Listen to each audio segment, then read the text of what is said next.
इस वाले व्लॉग में मैंने बोला था, पिछले व्लॉग में ही बोला था कि मैं उन लोगों के लिए जो थोड़े एजड हैं, 60 प्लस हैं और जो किसी बीमारी से उठे हुए हैं या जो कमज़ोर हैं या ओवरवेट हैं या इनमें स्ट्रेंथ की कमी है, बिल्कुल भी मसल नहीं है, तो जो कर नहीं पाते एक्सरसाइज वैसी जो मैंने बताई थी पिछले व्लॉग में दिखाई थी, वो तो थोड़ा सा हल्का सा एक्सट्रीम चला जाता है, तो वो भी नहीं कर पाते, एक पुशअप भी नहीं लगा पाते। तो उनके लिए मैं आज ये व्लॉग बनाया, मैंने स्पेशली उनके लिए ये बताने वाला हूँ कि उनको कैसे करना है। तो इस रूटीन को आप देख लीजिए। तो ये वर्कआउट हमें स्टार्ट करना है स्ट्रेचिंग के बाद। स्ट्रेच करने से अच्छा रहता है, बॉडी की जो टॉक्सिन्स होते हैं वो निकल जाते हैं, लैक्टिक एसिड निकल जाता है जिसकी वजह से आपके मसल टाइट हो जाते हैं, दर्द होता है। तो अच्छे से स्ट्रेच कर लेना है बॉडी को, जैसा मैं कर रहा हूँ इसी तरह से करना है। इससे आपका जो टॉर्सो है वो ट्विस्ट करना है और ये इस तरह से आपको पैरों को टच करना है, अपने हाथों को, घुटनों को सीधा रखिए बिल्कुल। इससे बॉडी का जो बैक पोर्शन है, पैर वगैरह वो स्ट्रेच हो जाते हैं। इसके अलावा आप अपने हाथों को स्ट्रेच कर लीजिए इस तरह से अच्छे से, जोड़ वगैरह जो है खुल जाते हैं, ब्लड सर्कुलेशन जो है बढ़ जाता है। तो आप जिस तरह से चाहे स्ट्रेच कर सकते हैं, अपने हिसाब से भी कर सकते हैं, मेरे हिसाब से भी कर सकते हैं। तो वो एक तरह से अपनी बॉडी को वार्म अप करना है, ब्लड सर्कुलेशन बढ़ाना है और जो है लैक्टिक एसिड को घटाना है, मसल को थोड़ा सा तैयार करना है वर्कआउट के लिए, क्योंकि हैवी वर्कआउट नहीं है, हल्का वर्कआउट है। तो जो लोग नहीं करते हैं, जो लोग आइडियल मोड में रहते हैं, बहुत जंग लगी हुई होती है जिनकी बॉडी को, जो एक्चुअली थोड़ा सा दौड़ने पर भी थक जाते हैं, तो उनके लिए बहुत ज़्यादा ज़रूरी है ये करना। क्योंकि जो करते रहते हैं उनको स्ट्रेच की अगर ना भी करें तो इतनी ज़रूरत नहीं होती, लेकिन इन लोगों को होती है। तो इस तरह से आप पूरी तरह से अपने आप को स्ट्रेच करके तैयार कर सकते हैं। तो ये पोजीशन आप कर सकते हैं तो करें, वरना ना करें, बैक पर जोर ना पड़े। तो पहला वर्कआउट स्टार्ट करना है चेस्ट से, जैसा कि पिछली वीडियो में बताया था, लेकिन इस बार नी पुशअप्स है। घुटने रखिए ज़मीन पर, स्टार्ट कीजिए। जितने पुशअप्स हो सकते हैं उतने पुशअप्स निकाल लीजिए। ऐसा नहीं है कि आपको ज़बरदस्ती करना है, हाथों को ऐसे टेढ़ा मेढ़ा नहीं करना है, बिल्कुल नॉर्मल पोजीशन पर रखना है, जैसे कि एक नेचुरल पोजीशन होती है। ना ज़्यादा चौड़ा पकड़ना है, ना ज़्यादा पास में नैरो पकड़ना है। तो इस तरह से आप थक जाएं तो रुक रुक के कर सकते हैं, थोड़ा सा शरीर में थोड़ा सा पसीना आ जाए, बॉडी थोड़ी सी हीट हो जाए, इतना कर लीजिए।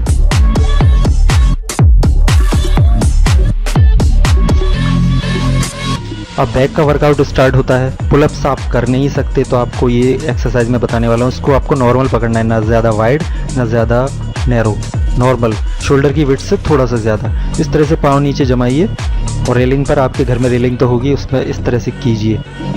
तो अगर आपको ये आसान लग रही है, ये पोजीशन आपको आसान लग रही है, तो फिर आप थोड़ा सा पैरों को नीचे ले जाइए, घुटनों को, और टिका लीजिए और अपने आप को पीछे करने की कोशिश कीजिए। और जैसे कि आगे आप फोर्स लगाएंगे तो आपको फोर्स लगानी पड़ेगी, तो घुटनों को इस तरह से टिका लीजिए कि आप पीछे जाने की कोशिश करें। फिर जब आप आगे आएंगे तो आपको फोर्स लगानी पड़ेगी थोड़ी सी। तो फोर्स का जो मूवमेंट है वो आपके एडजस्टमेंट, आपके अपनी खुद की जो फोर्स है उसके हिसाब से होगा। आप जितना पीछे टांगों से जाएंगे उतना ही आप फोर्स लगाएंगे। ज़्यादा जोर चाहिए तो टांगों से और ज़्यादा लगाइए, इससे आपके टांगें भी ट्रेन होंगी और बैक भी और बाइसेप्स भी। तो इसमें आपको जितने हो जाए उतने रैप कर लीजिए, जितने में आपको बैक पर टाइटनेस महसूस हो, बैक थोड़ी वार्म अप हो जाए, उतने आप रैप्स निकाल लीजिए, इसमें कोई प्रॉब्लम नहीं।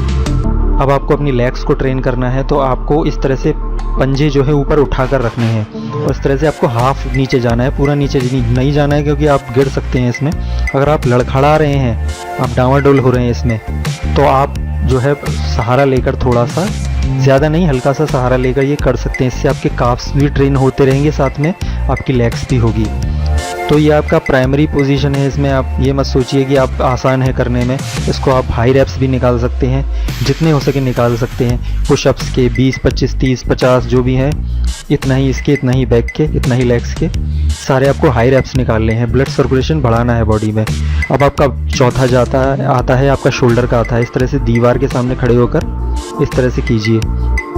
थोड़ा और नीचे होंगे उतना ही शोल्डर पर जोर आएगा, पर जितने में आपको ठीक लगे, आपको इजी लगे, मतलब इजी ना लगे, मॉडरेट लगे कि हाँ आपके प्रेशर आ रहा है आपकी अपर चेस्ट पर, शोल्डर पर, उतना ही रखिए। देखिए इस तरह से 90 ये कितना हो गया आपका, ये आपका हो गया 60 डिग्री, 60 से 70 डिग्री। तो 70 डिग्री के एंगल पर आप इस तरह से शोल्डर को प्रेस कर सकते हैं आपकी अपर चेस्ट और आपके शोल्डर पर जोर लगने वाला है। इससे ट्राइसेप्स भी ट्रेन होते हैं। तो इस तरह से आपकी अपर चेस्ट और शोल्डर आपके क्लियर हो जाएंगे। इसमें भी 20-25 रेप्स निकालने हैं। फिर आपके एब्स और कोर पावर को बढ़ाने के लिए आप इस पोजीशन पे, प्लैंक पोजीशन पे जितनी देर हो सके उतनी देर रह सकते हैं। तो इसमें क्या है कि आपके एब्स तो बनेंगे ही बनेंगे, साथ में आपकी कोर पावर भी बढ़ेगी और लेग्स के मसल भी डेवलप होंगे, जो क्वाड्रिसेप्स के, जंघा के जो होते हैं। इसके साथ आपकी ट्राइसेप्स भी हो जाएगी वार्म अप। आप ऐसे घूंसों वाली पोजीशन पर भी रह सकते हैं। इससे आपकी फिस्ट मजबूत होगी। चाहे ऐसे रखिए, चाहे ऐसे रखिए, जैसे भी रखिए। और प्लैंक पोजीशन पर आ जाइए फिर से, पुशअप पोजीशन पर। ये भी प्लैंक की तरह काम करता है। इससे आपकी फिस्ट मजबूत होती है, साथ ही कोर पावर भी बढ़ती है। अब आप देखकर समझ गए होंगे कि आपको कैसे करना है। हफ्ते में 3 या 4 दिन करना है वही चीज़, और इसको कंटिन्यू करना है। 1 महीने बाद आप छोड़ सकते। अगर आप हफ्ते में 6 दिन कर रहे हैं तो 1 महीने बाद करने के बाद आप 1 हफ़्ता छोड़ सकते हैं, और या फिर 3 महीने करने के बाद 2 हफ्ते छोड़ सकते हैं। और अगर हफ्ते में 3 या 4 दिन कर रहे हैं तो मत छोड़िए, करते रहिए, कोई दिक्कत नहीं है। इससे आपके मसल्स मजबूत हो जाते हैं।